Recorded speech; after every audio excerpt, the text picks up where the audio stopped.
Olá para você que se liga na programação da TV Câmara Jaú, está entrando no ar mais um programa Fala Vereador, é a prestação de contas do seu parlamentar aqui na TV Câmara. E nesta edição eu tenho o prazer em receber aqui no estúdio o vereador João Pacheco. Vereador, muito obrigado pela presença. Eu que agradeço, Ângela, é um prazer mais uma vez estar aqui na TV Câmara. Bom, vereador, vamos começar o nosso bate-papo falando sobre desenvolvimento urbano, desenvolvimento econômico aqui para o nosso município. O senhor apresentou um requerimento pedindo para que a prefeitura estude a possibilidade de liberar edifícios mais altos aqui no município. Como é que é a situação hoje e o que o senhor acha que deve ser no futuro? Essa é uma demanda antiga minha e é uma demanda dos próprios comerciantes do centro da cidade. Por quê? Essa limitação que surgiu quando no plano diretor, quando na elaboração do plano diretor foi estabelecido um limite, né? Era uma tendência da época, mas as cidades elas são dinâmicas, né? A nossa vida é dinâmica. E isso se provou que a verticalização, sobretudo nas áreas mais adensadas do município, ela é benéfica, né? Porque, eu já abordei esse assunto aqui antigamente, porque é o seguinte, se a cidade cresce demais na horizontal, fica muito dispendioso para o município levar todos os serviços públicos. Além do que, fica muito cansativo para as pessoas que trabalham no centro, o deslocamento, né? Além do consumo de combustível fóssil, as pessoas acabam também ficando mais estressadas, porque fica muito tempo no ônibus, muito tempo ou no próprio carro, mas provoca engarrafamentos, né? Então esse crescimento assim, na horizontal, esplainado da cidade não é uma tendência mundial, pelo contrário, a tendência mundial é que as cidades sejam mais compactas, né? As pessoas morando mais próximo do trabalho. E para as pessoas morarem mais próximo do trabalho, o que tem que acontecer? Tem que se adensar e haver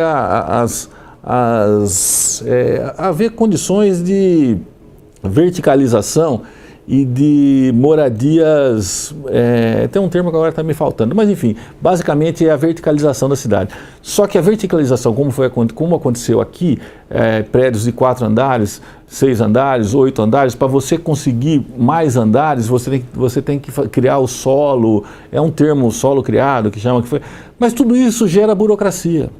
E o que é ineficaz para os empresários e para o desenvolvimento, não só do município, mas da nossa vida como um todo, é a burocracia, né? Se você complica, se você cria protocolos desnecessários, você engessa a economia do município. Além do que, com prédios mais altos, você fomenta mais a construção civil, aqui a ideia também é essa. Não, com certeza, porque a construção civil, ela depende disso, né? Se prédios muito baixos, o que acontece? A conta não fecha, porque geralmente os terrenos são caros, e aí hoje a maioria dos empreendimentos, as pessoas fazem uma área de lazer ampla, então ele precisa de uma área maior de terreno, e para diluir esse custo e ter um condomínio mais barato e ter o acesso ao imóvel também com um custo mais barato, é necessário que ele tenha mais tetos, né? Mais apartamentos. Exatamente. E a gente percebe, né, principalmente naquela região próxima ao shopping, um boom de prédios e também em outros locais, em outras regiões da cidade. Sim, mas você vê que até hoje, basicamente é uma construtora que está aqui em Jaú, né? Nós teríamos que, não, nada contra, eu gosto dessa construtora, até já vendi imóveis para eles, mas a gente tinha que facilitar a legislação e a aprovação desses projetos para a gente conseguir atrair mais construtoras, mais empresas. Você vê quantas empresas tem em Bauru, quantas construtoras de Bauru mesmo tem lá, né? E isso só ia ganhar, porque é uma cadeia, né? Você vê que a marcenaria ganha, quem mexe com esquadria ganha, quem mexe com box ganha, as imobiliárias ganham, a própria prefeitura ganha, porque quando você aprova uma incorporação, tem um terreno no cartório. Quando é aprovada essa incorporação, esse terreno deixa de existir, pelo menos no cartório e na prefeitura, e passam a existir, ou seja, 30, 40, 50, 100 matrículas, porque cada unidade familiar é uma matrícula, cada apartamento é uma matrícula, né? Então, você vê quanto que isso já não gera de ITBI para a prefeitura, para começar, para início, né? No início. E depois todo esse impacto na nossa economia. Todos esses profissionais que eu citei, eles vão trabalhar e vão ganhar, e vão produzir, e vão ganhar, e vão gastar aqui no nosso município mesmo. Né? Nós vamos atrair empresas, essas empresas vão fomentar a nossa economia e quem vai ser beneficiado são os próprios jauenses. Bom, vamos falar um pouquinho também sobre patrimônio histórico, vereador. Nós tivemos aí episódios recentes de platibandas caindo de alguns imóveis da região central. Como é que o senhor avalia essa questão do patrimônio histórico? Olha, aí é uma questão de fato. Houveram muitas discussões sobre o patrimônio histórico aqui na Câmara. Eu participei de algumas delas. Participei na época que eu não era vereador, antes de 2016, e participei depois. Existia um pessoal que era defensor dessa lei e que não conseguia entender que as coisas tinham que caminhar juntas, né?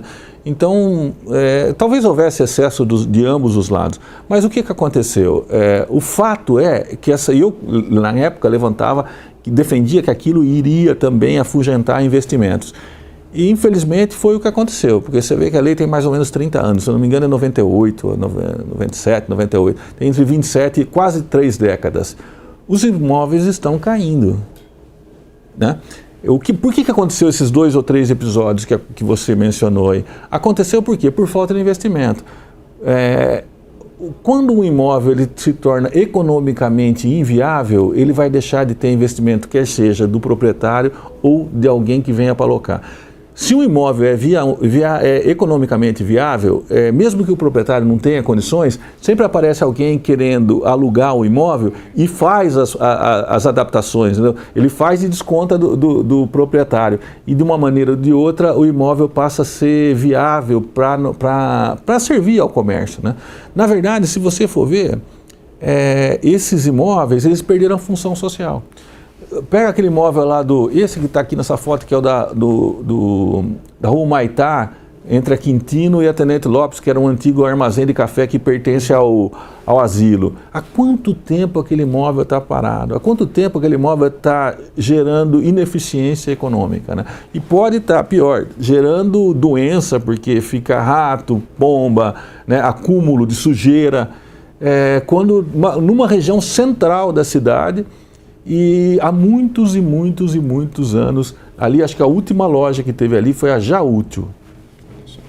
Bom, vamos falar agora um pouquinho sobre infraestrutura, vereador. O senhor tem intermediado diversas demandas dos moradores ali do Jardim das Paineiras, principalmente no que diz respeito a um problema de drenagem ali na Praça Joãozinho Pacheco e também nas imediações. O que tem chegado para o senhor? O senhor está em contato com a Prefeitura, com Águas de Jaú? Como é que está a situação? Não, é uma situação realmente está muito ruim, né? Eu estou sendo muito cobrado ali, aquele lá é o meu bairro, né? O nosso bairro. E a gente sente que a solução ali é uma solução que é onerosa, né? Aquele problema é um problema grave, é um problema sério e é um problema oneroso e já tem um certo tempo, né? O prefeito Ivan tentou realmente consertar, enfrentou, foi o único prefeito que enfrentou, né? Porque a maioria dos prefeitos fazia vista grossa ali, só que a situação foi culminando numa degradação a tal ponto que acabou acontecendo o que aconteceu. E hoje a praça está assim, interditada, né? É um risco até para quem mora perto, e a rua que corta também as duas praças continua interditada, e nós comentamos aqui sobre a água, né? Que existe ali embaixo daquela praça um serviço de drenagem da Águas de Jaú, porque ela tem um encanamento muito espesso que atravessa, né? Que deve ser para que a água, enfim, ela tem uma canalização bem grande ali. Eu tenho mantido contato com o prefeito, tenho mantido contato com Águas de Jaú, inclusive o nosso grupo do bairro ali, eu marquei uma reunião, né? Não seria uma audiência, mas é uma reunião entre o presidente, o superintendente aqui, Alex, da Águas de Jaú, o presidente do Saenja e um representante do bairro, que é o Nando, né? Nando da Celina, e eu, para a gente tentar entender melhor essa situação e poder... Eu entendo que o prefeito tem várias demandas, mas eu também tenho as minhas demandas, né? Eu preciso colocar isso para o prefeito como se fosse uma uma urgência, porque é realmente uma urgência. Já né? faz um tempo que está naquela situação. E por exemplo, você vê no Santo Onofre, você vê que coisa maravilhosa que foi feito ali, né? Foi uma série, uma gama enorme de dispositivos de lazer, de saúde, né, e entretenimento, fora a escola. Tudo foi reformado, quer dizer, nós precisamos fazer uma dessa ali. Bom, a gente está caminhando por final, passou rápido o tempo, vereador. Passou rápido demais. Gostaria que o senhor falasse sobre um projeto que o senhor tem divulgado na tribuna da Câmara, que é denominado de Mega Triagem. É um projeto de saúde bucal idealizado por profissionais autônomos aí, que tem o patrocínio de uma grande empresa. Na verdade, assim, esse projeto é um projeto patrocinado pela Colgate, e ela visa atingir crianças e adolescentes que têm algum problema grave na boca, bucal, e que não só de dentes, né? Tem gente que tem aquele lábio leporino, né?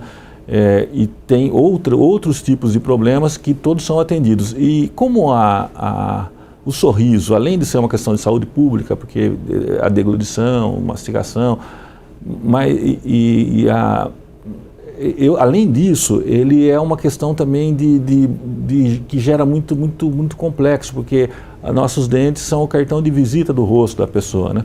Então, isso pode afetar muito as crianças no temperamento, a criança ficar muito tímida, e geralmente, esse projeto ele é fenomenal. Eu tomei conhecimento dele através de uma dentista que me procurou, achei demais e estou apoiando no que for possível, no que tiver depender de mim, nós vamos apoiar e dar a dimensão maior possível. É um projeto que visa autoestima, né? A autoestima.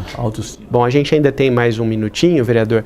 O senhor faz parte da CEI, é membro da Comissão Especial de Inquérito que foi instaurada para apurar as contrapartidas da UNOeste com o município. Como é que estão os trabalhos? Qual a expectativa do senhor com relação a essa CEI? Olha, os trabalhos estão indo bem, né? Nós já fizemos a oitiva de 2 ou 3 pessoas, aliás, 4 pessoas, né? Funcionários da faculdade e também funcionários da Secretaria de Saúde. Da Prefeitura, da Secretaria de Saúde. O que acontece? Agora nós estamos numa fase de colher os documentos, de reunir documentos. Só que é um número imenso de documentos. E nós temos um prazo de 120 dias e depois prorrogáveis por mais 120 dias, e daí nós temos que dar uma solução para ser. O que eu digo, né? O que eu penso? Talvez nós tenhamos que contratar um contador, uma empresa de auditoria, para que a gente possa acelerar isso e fazer a comparação realmente com o inventário que existe na prefeitura com os documentos que a UNOeste está nos apresentando, para a gente chegar num número, né? Se realmente já entregou tudo, se falta alguma coisa e se alguma coisa foi omitida.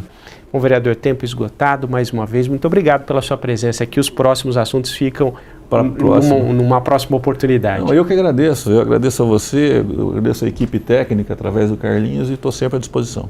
É isso, nós recebemos hoje aqui o vereador João Pacheco. Muito obrigado pela sua companhia e até a próxima.